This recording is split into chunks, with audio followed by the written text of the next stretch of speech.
résistant, juif, capitaine décoré et historien. Qui était Marc Bloch, bientôt au Panthéon? Emmanuel Macron a annoncé ce samedi son intention de faire entrer Marc Bloch, résistant et historien, au Panthéon. Soldat de la Première Guerre mondiale, républicain convaincu, historien novateur et résistant. Fusillé par la Gestapo en 1944 à 57 ans, Marc Bloch, qu'Emmanuel Macron souhaite faire entrer prochainement au Panthéon, a durablement marqué son temps. Sa grande œuvre reste la création en 1929, avec Lucien Febvre, de la Revue des Annales d'histoire économique et sociale, fer de lance de l'école historiographique française. Longtemps considérée comme la revue d'histoire la plus prestigieuse, elle influencera nombre d'historiens à travers le monde. Né le 6 juillet 1886 à Lyon, Marc Bloch grandit à Paris où son père, historien lui aussi, va enseigner l'histoire ancienne à la Sorbonne. Sa famille est juive, non pratiquante. Marc Bloch n'avait foi qu'en une seule idée, la République, souligne auprès de l'AFP sa petite-fille, Suzette Bloch. Lui disait qu'il ne revendiquait sa judéité que, dans un cas, en face d'un antisémite. Élève brillant, reçu à l'école normale supérieure, il obtient l'agrégation d'histoire-géographie et enseigne en lycée. Une nouvelle façon de penser l'histoire. Mobilisé comme sergent d'infanterie lors de la Première Guerre mondiale, il termine avec le grade de capitaine, est décoré de la Croix de guerre et de la Légion d'honneur. Il épouse ensuite Simone Vidal, fille d'un polytechnicien, dont il a 6 enfants. Il enseigne ensuite l'histoire du Moyen Âge à l'Université de Strasbourg, de 1919 à 1936, avant d'être nommé à la Sorbonne. C'est le fondateur de l'histoire des mentalités, des croyances, des façons de penser, résume pour l'AFP l'historien Julien Terry.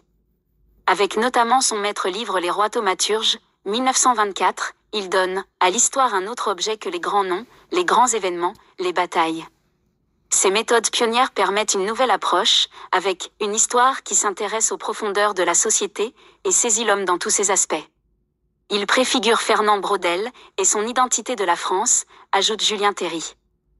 De l'antifasciste au résistant.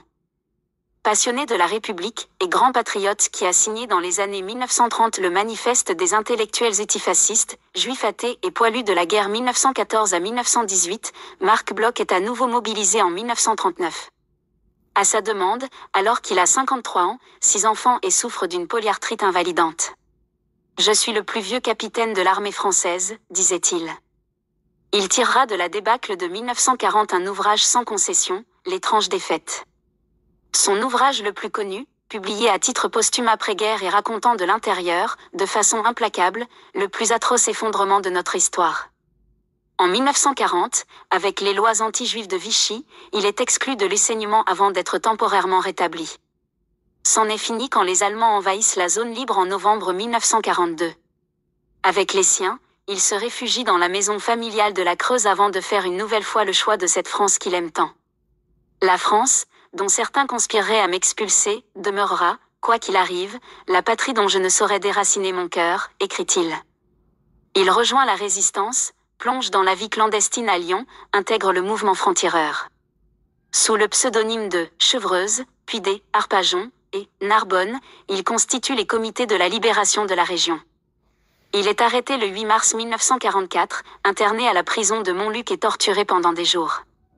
Il est finalement fusillé par la Gestapo le soir du 16 juin 1944 dans un champ broussailleux près de Lyon.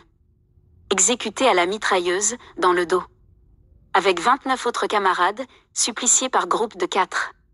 Ses cendres sont transférées en 1977 dans le caveau familial du cimetière du Bourdem, dans la Creuse. Avec 2 mots simples gravés en guise d'épitaphe, Dilexi Veritatem, j'ai chéri la vérité, la devise couchée en 1941 dans son testament spirituel.